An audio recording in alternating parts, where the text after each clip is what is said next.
नमस्कार, आप देख रहे हैं बिग फाइट लाइव और आपके साथ हूं मैं डॉक्टर जयती मिश्रा। एसआईआर जिसे लेकर देश में एक ऐसा संग्राम छिड़ा है कि अब सवाल सिर्फ वोटर्स लिस्ट का नहीं बल्कि लोकतंत्र की बुनियाद का उठ रहा है। पश्चिम बंगाल में अगले साल होने वाले विधानसभा चुनावों से ठीक पहले एसआईआर को लेकर वहां पर भी राजनीति अपनी चरम पर है और इसी बीच वहां की मुख्यमंत्री ममता बनर्जी ने खुला ऐलान कर दिया है कि उन्होंने अब तक एसआईआर का फॉर्म तो ना भरा और ना ही वो ये फॉर्म भरने वाली है। उनका साफ कहना है कि 3 बार मुख्यमंत्री रह चुकी हैं, महिला हैं और ऐसे में वहां की एक प्राउड नागरिक होने के नाते अब अपनी नागरिकता साबित करने के लिए उन्हें किसी फॉर्म के भरने की जरूरत नहीं है, ये उनका अपमान है। तो वहीं दीदी ने बंगाल की महिलाओं को सीधा संदेश भी दिया है। उन्होंने कहा कि अगर आपका नाम मतदाता सूची से काट दिया गया तो रसोई के औजार लेकर तैयार रहना। दीदी के इस बयान पर गृह मंत्री अमित शाह ने करारा पलटवार किया। बोले कुछ दलों को घुसपैठियों के वोट चाहिए, इसलिए एसआईआर का विरोध कर रहे हैं। मतदाता सूची का शुद्धिकरण लोकतंत्र की रक्षा है, हम लोकतंत्र को प्रदूषित होने से बचा रहे हैं। सवाल यही, तो क्या बंगाल में चुनाव से पहले मतदाता सूची का ये सुधार सियासी हथियार बन गया है? क्या ये व्यक्तिगत सम्मान की लड़ाई है या फिर घुसपैठियों को बचाने की साजिश है? आखिर कौन है घुसपैठियों और घुसपैठियों का समर्थक और शुद्धिकरण से कौन डर रहा है? आज बात इसी जरूरी मुद्दे पर।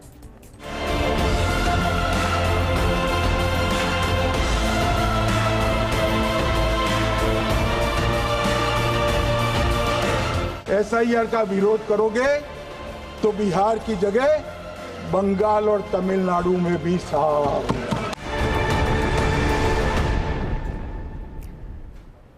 सवाल यही कि शुद्धिकरण से आखिर कौन डर रहा है? कौन चाहता है कि देश में बाहर के लोग रहें और वो उस अधिकार का उपयोग करें जो कि हम सभी के लिए बहुत महत्वपूर्ण है, मत का अधिकार, मताधिकार। लेकिन इस मुद्दे पर चर्चा के लिए बेहद खास पैनल हमारे साथ मौजूद है। डॉक्टर अपूर्वा सिंह है बीजेपी से, बहुत बहुत स्वागत है अपूर्वा जी आपका। पौरुष भारद्वाज हैं कांग्रेसी प्रवक्ता हमारे साथ, सर आपका भी बहुत स्वागत है। और जगरूप यादव जी हैं रिटायर्ड आईएएस से, सर आपका भी बहुत बहुत स्वागत है। सबसे पहले सवाल आप ही से डॉक्टर अपूर्वा, क्योंकि ममता बनर्जी राजनीति की एक चतुर खिलाड़ी, ऐसा नहीं है कि कोई बात वो कह दे और उसके पीछे के अर्थ ना हो। अगर उन्होंने बार बार इस तरह के बयान दिए हैं और इस बार का जो बयान है अगर उसे कहा जाए कि भड़काऊ बयान है या फिर ये कहा जाए कि प्रोवोक करने की बात उन्होंने कही तो कोई विरोधाभास या फिर कोई अतिशयोक्ति होगा नहीं। आप खुद भी एक महिला हैं, तो महिलाओं के नाम ममता बनर्जी ने जो बयान दिया है कि किचन के औजारों को उठा ले, बेलन उठा ले, चिमटा उठा ले अगर कोई नाम काट रहा है, कितना ठीक मानते हैं इसे? क्या कहा है उन्होंने और कितना ज्यादा प्रोवोक कर सकता है जनता को?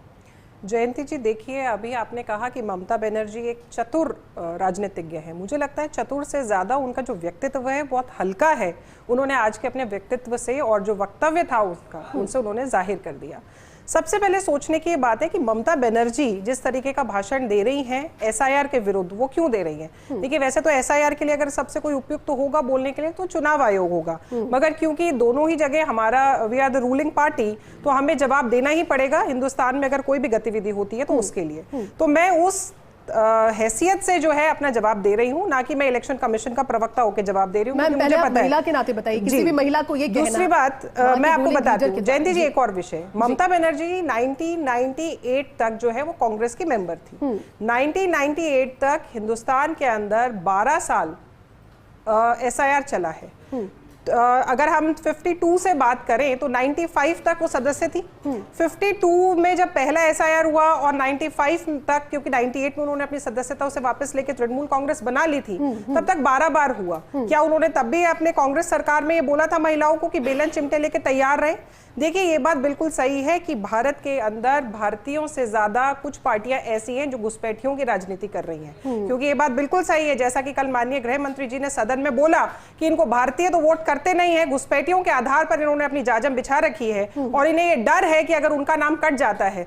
एक और हमें प्रश्न उठाने की जरूरत पड़ती है, ये सारे जब इंडी ब्लॉक अलायंस एक तरफ हुआ था तो आपको ध्यान होगा इन्होंने लोकतंत्र के मंदिर में जो संविधान है उसकी प्रति को उठा के कहा था कि भारतीय जनता पार्टी संविधान के विरुद्ध काम करती है।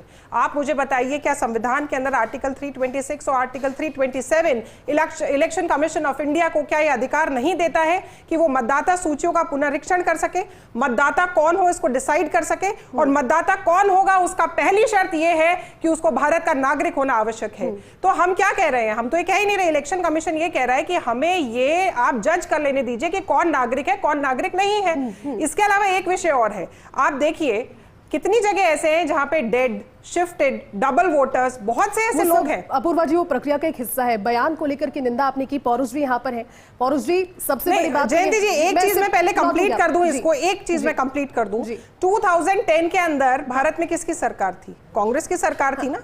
उन्होंने रिटर्निंग ऑफिसर से नाम काटने का जो अधिकार है वो छीन लिया। इनसे सदन में यह प्रश्न किया जाना चाहिए कि आपने जब वो संवैधानिक अधिकार, वो डेमोक्रेटिक जो उनका अधिकार था डेमोक्रेसी का, आपने वो छीना, तब आपने किस अधिकार से छीना? और आज जब इलेक्शन कमीशन वापस अपने संवैधानिक अधिकारों को याद करके बात कर रहा है तो आप इस प्रकार के भड़काऊ भाषण दे रहे हैं। तो ये मुझे लगता है किसी भी जिम्मेदार राजनीतिक के रूप में या राजनेता के रूप में देना बहुत ही अभद्र है। और इस प्रकार की टिप्पणी देकर के, देखिए, भारतीय तो नहीं उकसेंगे, घुसपैठिए उकसेंगे तो उकस जाए, उससे उन्हीं को जो है वो नुकसान होना है। ठीक है, पौरुष जी क्या कहेंगे इस बयान को लेकर? क्योंकि एसआईआर की अब तक की जितनी भी गतिविधियां हमने देखी, एसआईआर के अनाउंसमेंट से लेकर कहीं ना कहीं सभी पार्टियों का अपने अपने मतलब के हिसाब से मुझे लगता है कि इसमें अपना रुख हो चुका है। सब चाहते भी हैं कि ट्रांसपेरेंसी हो, सब नहीं भी चाहते कि तरीका आप हो।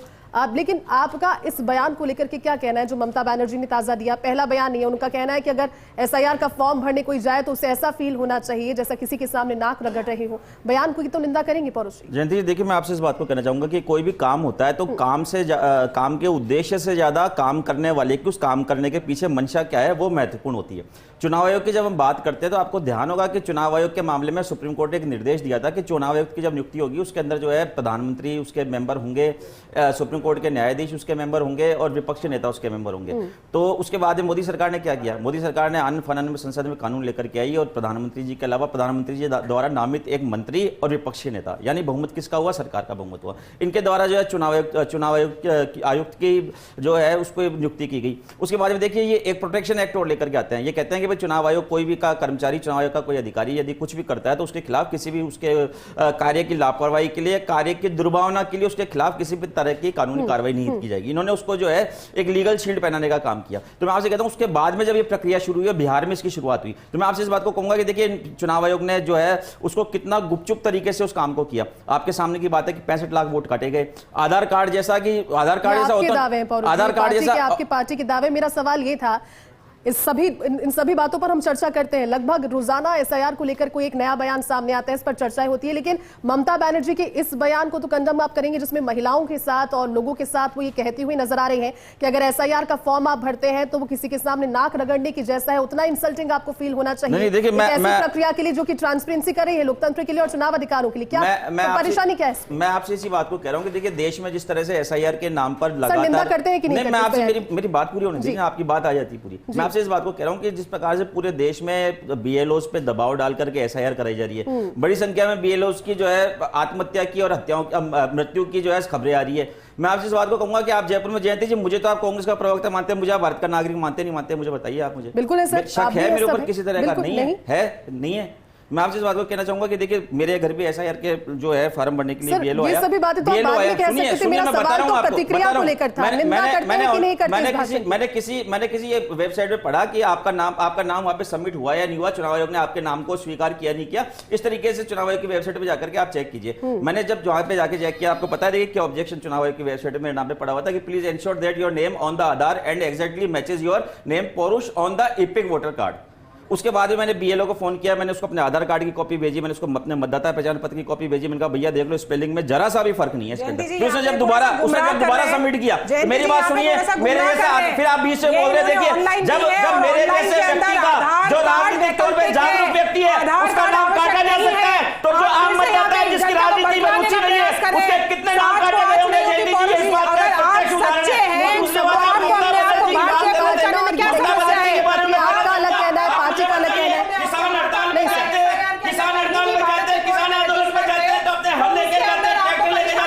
सरकारी कर्मचारी अगर हड़ताल करते हैं तो पेन डाउन की हड़ताल करते हैं। आप मुझे बताइए कि अगर औरतें हड़ताल करेंगी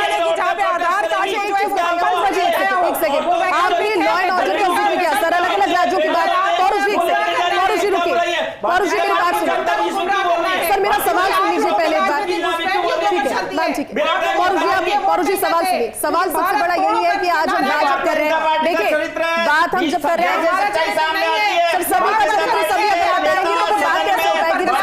स्टेटमेंट पर बात बात करें, अपूर्वा जी, पौरुष जी, सुनिए मेरी बात। एक बार जगरूप जी भी यहाँ पर, उनसे एक बार पूछते हैं। जगरूप जी, आज 6 राज्यों को एक्सटेंशन मिला है एसआईआर की प्रक्रिया में, लेकिन इसी बीच ये बयान आ जाना, और ममता बनर्जी का पहला बयान नहीं है, बहुत सारे बयान ऐसे हैं जो बहुत ज्यादा चुभने वाले हैं हर एक भारतीय के लिए, खासतौर पर कहा जाए। और अगर कोई भी पार्टी इस तरह के बयानों की निंदा करे तो गठबंधन को तो कोई फर्क नहीं पड़ना चाहिए। क्या लगता है आपको लेकर, क्योंकि 6 राज्यों के एक्सटेंशन में बंगाल का नाम नहीं होना, बावजूद इसके कि अगले साल चुनाव है? जयती जी, एक बात तय है कि लोकतंत्र में एसआईआर का विरोध करना किसी भी राजनीतिक दल के लिए, व्यक्ति के लिए कोई समझदारी की बात नहीं है, क्योंकि मतदाता लोकतंत्र का आधार है, मतदाता सूची है। मतदाता सूची का शुद्धिकरण होना चाहिए, उसका अपग्रेडेशन होना चाहिए। जो स्थानांतरित वोटर हैं, जो ऐसे वोटर हैं जो अर्हता नहीं रखते हैं, उनके नाम हटने चाहिए। जिनका एक से अधिक जगह नाम है, उनका भी नाम हटना चाहिए।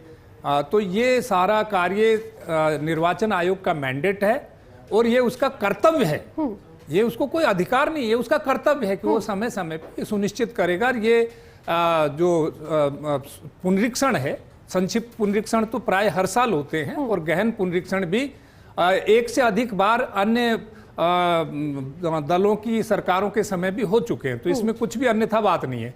दूसरी बात यह कि अगर जैसे किसी को आशंका है तो जो जागरूक नागरिक है उसको वोटर केविएट एम्प्टर वाला सिद्धांत लागू होता है, उनको अपना अधिकारों के प्रति सावचेत होना चाहिए। और जो समय सीमा बढ़ाई है, 6 राज्यों में बढ़ाई है, बंगाल में नहीं बढ़ाई, जो तो वो मैं समझता हूँ उसको भी बढ़ाई जानी चाहिए थी। और नहीं हो तो अगर आयोग को लगेगा कि भाई उसमें कहीं लोग रह गए, छूट गए हैं। आपको लगता है, बिल्कुल आपकी बात को यहाँ रोक रही हूँ सर, आप क्या लगता है कि कांग्रेस या जो विपक्षी दल है उन्हें इस प्रक्रिया से दिक्कत नहीं है, कहीं ना कहीं तरीके से दिक्कत है? जो तरीका वो बार बार ये कह रहे हैं, भले वो वोट चोरी के आरोप हो या फिर दूसरे आरोप, वो लगातार ये कह रहे हैं कि तरीका अगर उनके सामने ट्रांसपेरेंट ज्यादा होता, ये उनका कहना है। पौरुष जी, क्या जयती जी, मैं कहना चाहूंगा, पहले मुझे एक बार सर की बात सुन लेते हैं, उसके बाद आप पहले मैं ये कहना चाहूंगा, प्रक्रियागत त्रुटि है या उसका प्रक्रिया का दुरुपयोग है, ये हमेशा इसके लिए आपको एप्रोप्रिएट फॉर्मेट अब उपलब्ध है, इनको सुधार किया जा सकता है। ममता जी अगर बंगाल में यह आरोप लगाती कि हमारे वोटर कार्ड कौन कर रहा है, एसआईआर प्रक्रिया राज्य सरकार के कर्मचारी अधिकारी करते हैं, सारे आपके अधीन है। अगर सारे ही भारत निर्वाचन आयोग, और इस तरह से भारत निर्वाचन आयोग एक संवैधानिक निकाय है, वो इस तरह के कार्य नहीं करता। अगर आप ये आरोप लगाते तो आप अपनी संवैधानिक निकायों पे, दरअसल में संविधान पे प्रश्न चिन्ह उठा रहे। एसआईआर की प्रक्रियागत त्रुटियां अगर कोई हैं, और अगर आपको लगता है कोई दुर्भावनापूर्ण ढंग से किसी पदाधिकारी ने, जिला निर्वाचन अधिकारी ने, ईआरओ ने, इलेक्ट्रल रजिस्ट्रेशन ने, बीएलओ ने कार्य किया, तो उपाय है। ममता बनर्जी का ये कहना कि कभी 25 आंकड़ा वो देती है, कभी 40 आंकड़ा देती है बेलूस की मौत का, तो लॉ एंड ऑर्डर को वहां ज्यादा सुधारने की जरूरत है। लेकिन पौरुष जी, सबसे बड़ी बात ये, क्योंकि जब हम बात कर रहे थे लोकसभा चुनावों की, उस समय तो विपक्ष दल एक साथ इंडी गठबंधन के नाम पे नजर भी आ रहा था, साथ दिख भी रहा था। लेकिन अभी इस मुद्दे को लेकर, क्योंकि टीएमसी तो बिल्कुल अगेंस्ट है, वो तो कह रही कि फॉर्म ही नहीं भरना, क्या विपक्ष अभी भी इस बयान के साथ आगे के कदमों को लेकर के टीएमसी की, तृणमूल कांग्रेस की साथ में रहेगा? पश्चिम बंगाल की अगर बात करें, मैं इस बात को कहना चाहूंगा कि जैसा कि अभी आपने इनसे कहा कि हमारा विरोध जो है वो एसआईआर से नहीं है, एसआईआर की प्रक्रिया से विरोध है और चुनाव आयोग की नियत पे हमारा प्रश्नवाचक चिन्ह है। जो एसआईआर के अंतर्गत जो दिखावे के तौर पे चुनाव आयोग जो काम कर रहा है, वो काम तो हमारे राहुल गांधी जी ने किया ना, चाहे वो माधेपुरा की सीट हो, चाहे वो दूसरी वाली सीटें, हमने इनकी जो चुनाव आयोग ने, हमने जो इनकी पोल खोली चुनाव आयोग की कार्यप्रणाली की। परंतु मैं आपसे इस बात को कहना चाहूंगा कि नियत पे प्रश्नवाचक चिन्ह जब लग जाता है कि जब असम जैसा संवेदनशील राज्य, और देखिए वहां पर जो है एसआईआर से महत्वपूर्ण बड़ा कड़ा कदम होता है एनआरसी का। वहां पर एनआरसी हुई थी, और एनआरसी में ममता बनर्जी तो ये कह रही है, ममता बनर्जी तो ये कह रही है, इस पर क्या, मैं वही कह रही हूं, मैं वही कह रही हूं। 19 लाख लोगों को वहां पे जो है गैर कानूनी रूप से रहने वाला माना गया, और उसके अंदर आपको पता है जिस समुदाय का ये लोग नाम लेकर के राजनीति करते हैं, 6 लाख लोग थे जो मुस्लिम धर्म को मानने वाले थे, जो बाकी के लोग थे वो हमारे धर्म के लोग थे। मैं आपसे इस बात को पूछना चाहूंगा कि बांग्लादेशी कितने रहते हैं बंगाल में? बांग्लादेशी कितने रहते हैं सर? अवैध रूप से पश्चिम बंगाल में कितने बांग्लादेशी रहते हैं या नहीं? बस इतना पूछ लीजिए इनसे, इनका असली रूप भारतीयों के सामने अभी आ जाएगा। ठीक है पौरुष जी, बहुत सिंपल सा सवाल है, देखिए प्रक्रिया बिल्कुल अच्छी बात है, आप बता घुसपैठ हो गई, घुसपैठ हो गई, जयती जी मुझे आप इस बात का जवाब दे दीजिए कि अगर घुसपैठ हो गई तो घुसपैठ का जिम्मेदार कौन है? मुझे और घुसपैठ पश्चिम बंगाल के रास्ते हो गई तो सर पश्चिम बंगाल में जितने बांग्लादेशी हैं, पश्चिम बंगाल में जितने बांग्लादेशी रहते हैं, किसी से छिपा है क्या सर? किसी से छिपा है क्या सर? और रुकिए देखिए, ये बात बहुत मुद्दाबाज वाली बात है। ठीक है अपूर्वा जी,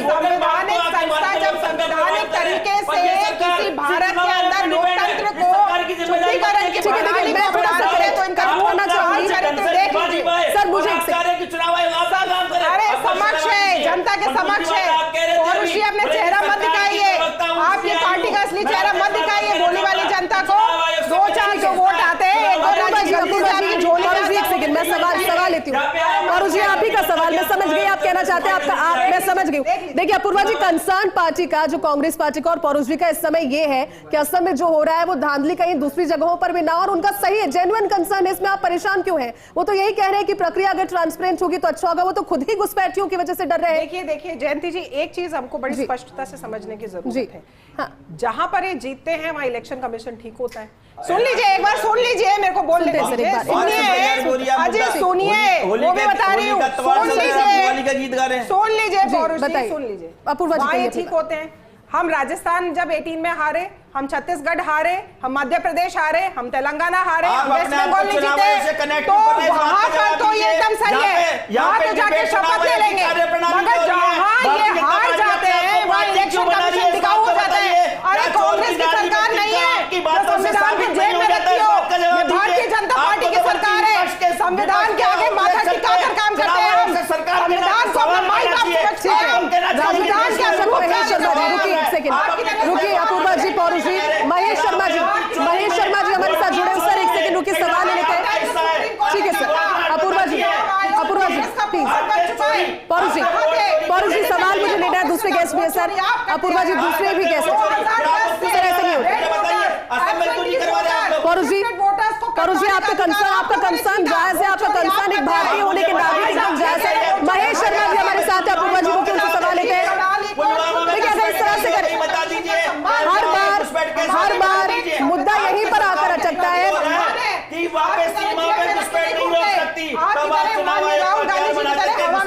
है मैम, 2 मिनट मुझे और दीजिए, और भी गेस्ट है मैम।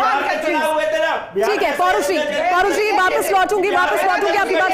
पौरुष जी और भी गेस्ट है, पौरुष जी, अपूर्वा जी के अनुसार काम। देखिए मैम, और पेट में दर्द क्यों हो रहा है मुझे बताइए। भारतीय जनता पार्टी के पेट में दर्द क्यों हो रहा है? अपूर्वा जी भारतीय जनता पार्टी जो है देती है, आपकी शक्ल देखिए, दर्द कहाँ का हो रहा है वो तो पता चलेगा जनता को। चुनाव आयोग का नहीं बुलाया जाता, मैं बता रहा हूँ, मैं जवाब देने को तैयार हूँ। सर मुद्दा ये है कि हर बार एक जायज बात को लेकर जिस बयान की निंदा की जानी चाहिए उस पर राजनीति होने लगती है।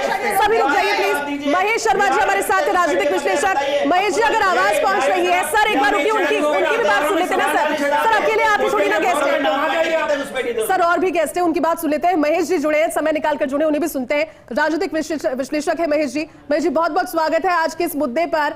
क्या सबसे पहले प्रतिक्रिया, क्योंकि ममता बनर्जी का टेक हमने हमेशा से देखा, लेकिन अब तो उन्होंने खुले तौर पर आह्वान कर दिया है महिलाओं से कि आ जाइए अपने किचन का सामान लेकर, अगर एक भी नाम कटता है तो ऐसा धरना दूंगी कि देश अलग हो जाए भले ही, लेकिन अपनी बात से मैं पीछे नहीं हटने वाली। ममता बनर्जी के बयान क्या कहेंगे, क्योंकि 6 राज्यों में एक्सटेंशन भी हुआ है। ओवरऑल किस तरह से देखते हैं एसआईआर के आज के इस पॉइंट को?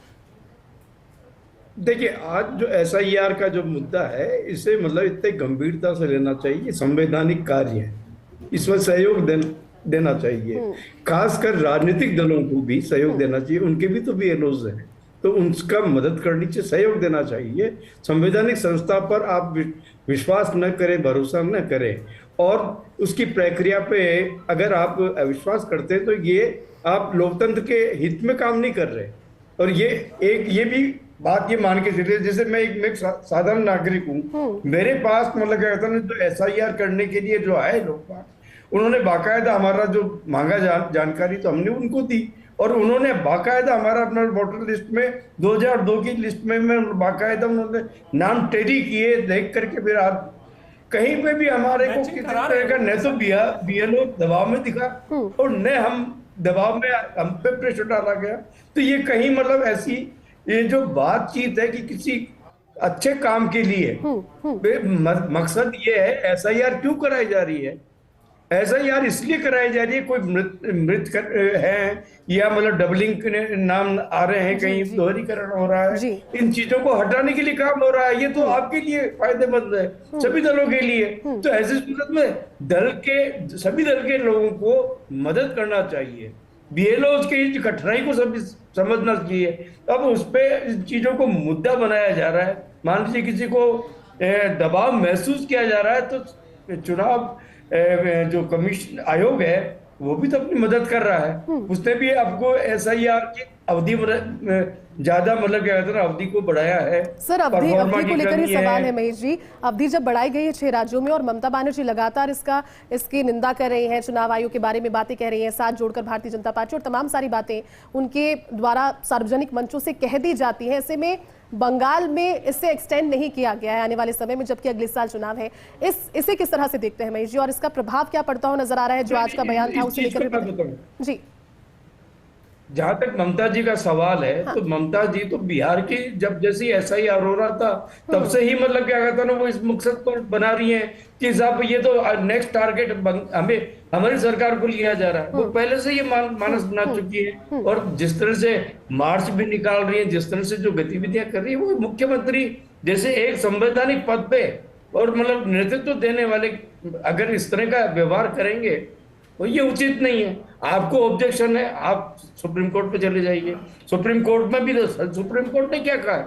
सुप्रीम कोर्ट ने कहा है कि ये इनका कर्तव्य है, इनको करना चाहिए, तो जायज है। और इसमें उन्होंने आधार को भी मतलब उस समय जो एक दस्तावेज के रूप में जो आपत्ति थी वो भी उन्होंने कराया, और बाकायदा उन्होंने जिनके नाम लिस्ट से काटे गए। बिल्कुल सर, बिल्कुल आप ठीक कह रहे हैं, जिस प्रक्रिया के साथ काम होना चाहिए, और अगर आपत्ति है तो आपत्ति दर्ज कराने की भी एक पूरी प्रक्रिया है। छोटा सा सवाल अपूर्वा जी, और बारी बारी से सभी से क्योंकि समय का अभाव है। अपूर्वा जी, राजनीतिक लिहाज से अगर इसे देखें, अगले साल चुनाव है और प्रैक्टिकली अगर करें तो भारतीय जनता पार्टी अगर चुनावों में शून्य से शुरू करती है पश्चिम बंगाल में, तो TMC मजबूत तो वहां पर है, कहना दोहराया नहीं होगा, और वहां की शुरुआती प्रतिशत ही 30% की डेटा बताता है। ऐसे में इस मुद्दे को वहां पर गरमाना, बार बार लोगों से आह्वान करना, क्या लगता है भारतीय जनता पार्टी के लिए आने वाले समय में कोई परेशानी या फिर इससे लड़ने के लिए कोई बैकअप प्लान? अभी इस तरह के स्टेटमेंट्स और इस तरह का माहौल जो वहां पर बन रहा है, खासतौर पर महिलाओं से आह्वान, जो कि एक बड़ी कहा जा सकता है बड़ी शक्ति है वोटर्स के हिसाब से भी। जयंती जी देखिए, सबसे बड़ी बात यह है कि लोकतंत्र के अंदर जनता जो है वो जनार्दन होती है। जनता का जो भी जनादेश होगा वो भारतीय जनता पार्टी को सदैव से शिरोधार्य रहा है। जहां तक बात रही कि महिलाओं के से जो आह्वान किया गया है, मुझे तो डर है कि ममता बनर्जी जिस तरीके से बौखलाए हुए बयान दे रही हैं, कहीं जो रसोई के औजार होते हैं ना, जैसे चकला, बेलन, कलछी, हाँ चमचे, ये सब कहीं ममता बनर्जी के लिए विरुद्ध में नहीं लेकर के महिलाएं निकल जाएं, क्योंकि भारतीय जनता पार्टी के ऊपर सदैव से मातृशक्ति का जो है वो अनुकंपा और आशीर्वाद रहा है। और भारतीय महिलाएं जो हैं, मैं घुसपैठियों की बात नहीं करती, पर हाँ जो भारतीय महिलाएं हैं, जो इस मूल की महिलाएं हैं, उन्होंने झोली फैला फैला के, हाथ फैला फैला के सदैव से जो है वो भारतीय जनता पार्टी को, इस भारतीय राजनीति के अंदर जो एक शुचिता वाली पार्टी आई है उसको हमेशा से आशीर्वाद दिया है। उन्होंने एक बहन के समान, एक माता के समान हमें आशीर्वाद दिया है और वो पुनः देगी। पर फिर भी मैं दोहराऊंगी कि लोकतंत्र के अंदर जनता जनार्दन है, जो भी आदेश हमें देगी वो शिरोधार्य रहेगा। पर बौखलाहट बंगाल के अंदर ये बता रही है कि ममता बनर्जी की अब सरकार, सत्ता, कुर्सी सब हिल चुकी है। देखिए, मेरे भारतीय जनता पार्टी से सीधे सीधे 3 सवाल है। अगर 3 सवालों का भारतीय जनता पार्टी जवाब देती है तो निश्चित तौर पर इसका स्वागत करूंगा। पहली बात तो ये कि बिहार में जो है SIR हुई थी, वहां पर कितने घुसपैठिए पाए गए, इसका जवाब दे। दूसरी बात ये कि जो असम में सुनिए ना, अब आप फिर चला रहे, शांति रखिए, जनता का अपूर्वा जी सवाल सुनने दीजिए। मेरी बात सुनिए, सवाल नंबर 2, NRC जो है असम में आई, असम में हुई थी, 19 लाख लोग अवैध पाए गए। क्या उन 19 लाख लोगों को देश के बाहर निकाला जा चुका है? सवाल नंबर 2। और तीसरा सवाल मेरा है कि ये सरकार जो है देश के बहुसंख्यक आबादी का ध्रुवीकरण करने के लिए CAA लेकर के आई थी, और इनके द्वारा कहा गया था कि आसपास के देशों में जितने भी हिंदू पीड़ित हैं उनका भारत की नागरिकता देंगे। मैं कह रहा हूं बांग्लादेश में तख्ता पलट हुआ, भारतीय जनता पार्टी ने बांग्लादेश के कितने हिंदुओं को और पाकिस्तान के कितने हिंदुओं को भारत की कांग्रेस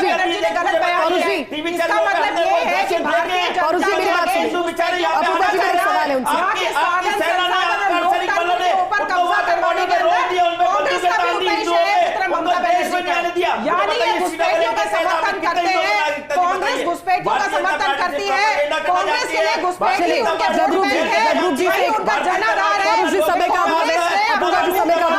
जगरूप जी आप क्या कहेंगे? क्योंकि देखिए उन्होंने तो कह दिया, और ममता बनर्जी बार बार कहती है कि छिपा हुआ NRC और CAA ही है, और अभी कहीं ना कहीं उन्होंने भी इस चीज को कहीं ना कहीं बताया कि हाँ ये वाकई में वैसी सी ही प्रक्रिया है। आप क्या कहेंगे? क्योंकि ट्रांसपेरेंसी होनी चाहिए, SIR सभी के लिए बहुत जरूरी है, और अगर ट्रांसपेरेंसी होगी तो फायदा भारतीयों को ही मिलेगा। सर क्या कहेंगे अंतिम? बिल्कुल, मैं ये कहना चाहता हूं कि मतदाता सूची का शुद्धिकरण बहुत ही प्रांजल कार्य है, ये होना चाहिए, और विपक्ष को इसमें सहयोग करना चाहिए। मीडिया चैनल पे और प्रेस में इस तरह के सवाल उठाना जिनके कोई बुनियाद नहीं है, वो संवैधानिक संस्थाओं की कार्य प्रणाली पे प्रश्न चिन्ह खड़ा करते हैं। ये सारी संवैधानिक संस्थाएं विपक्षी दलों के समय में भी कार्यरत थी और जो अधिकारी कर्मचारी हैं वो राज्य सरकार के हैं, उनके ऊपर मिली भगत का आरोप नहीं लगाया जा सकता। और अगर कोई प्रक्रियात्मक त्रुटि है और मान लीजिए जैसे 6 राज्यों में बढ़ाया, मैं स्वयं कह रहा हूं कि बंगाल में बढ़ाना चाहिए था। बीएलओ पे दबाव जब काम होगा तो दबाव थोड़ा बहुत रहता है। तो सवाल यह है कि उसमें समय बढ़ाया जा सकता है। बंगाल में भी आयोग करेगा। सवाल ये नहीं भाई, आप गलत बात है। बंगाल में भी अगर ममता ये कहेंगे कि हमारे कार्य पूरा नहीं हुआ तो समय बढ़ाया जा सकता है, ऐसी कोई बात नहीं है। सवाल ये है प्रक्रियागत है, त्रुटियां हैं, या अगर मान लीजिए कोई दुरुपयोग हुआ है किसी शक्ति का, तो उसके लिए आपके पास एप्रोप्रिएट फॉर्मेट है। बजाय आप मीडिया चैनल पे सवाल करें, यहाँ बताइए मुझे अवगत कराइए, के बजाय आप उन फॉर्मेट पे जाइए और जो न्यायिक प्रक्रिया है सर, मुझे लगता है कि सबके पास में इस चीज का नहीं, वो सवाल उनका था, लेकिन जरूरी सबसे ज्यादा ये हो जाता है क्योंकि जब हम बात आज इसके मुद्दे की कर रहे हैं और एसआईआर की बात करते हैं और अब भारतीयों के हकों की बात करते हैं, हितों की बात करते हैं, मत का अधिकार तो सभी के लिए बहुत प्रीशियस है और मताधिकार के लिए अगर ये पूरा मंथन हो रहा है तो अगर इसमें लगातार हम बात करते भी जाएंगे तो उसमें कम ही रहेगा। लेकिन आप सभी का बहुत बहुत शुक्रिया, समय निकालकर यहाँ पर पहुंचने के लिए बहुत बहुत शुक्रिया। सवाल देखिए यही बरकरार अभी भी है क्योंकि शुद्धिकरण से अगर डर है तो वो किसी है।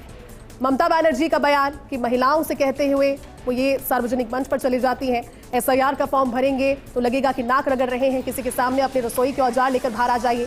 वाकई भी किसी भी एंगल से अगर इस बयान को देखा जाए तो ये भड़काऊ ही प्रतीत होता है। लेकिन सवाल ये कि आज इस बयान पर अमित शाह ने जो पलटवार किया है उसकी प्रक्रिया को लेकर के क्या रहेगा और ऐसे में विपक्ष का क्या स्टैंड रहेगा। जहां इंडी गठबंधन की एकजुटता लोकसभा चुनावों में नजर आ रही थी तो अब एसआईआर के मुद्दे पर वो एकजुटता किस हद तक दिखाई देती है और अगर दिखाई देती है तो उसका प्रभाव क्या होता है। लेकिन सभी कुछ जनता के हित में अगर होगा तो ही ठीक होगा। लेकिन जनता किसे आगे आने वाले चुनावों में, भले वो बंगाल का चुनाव हो या फिर दूसरे राज्यों का, किसके सर पर वो ताज सजाती है, ये सभी कुछ इन आरोप और प्रत्यारोपों के जरिए तय भी हो जाएगा। चलिए फिलहाल के लिए बिग फाइट लाइव में इतना ही, दीजिए इजाजत। नमस्कार।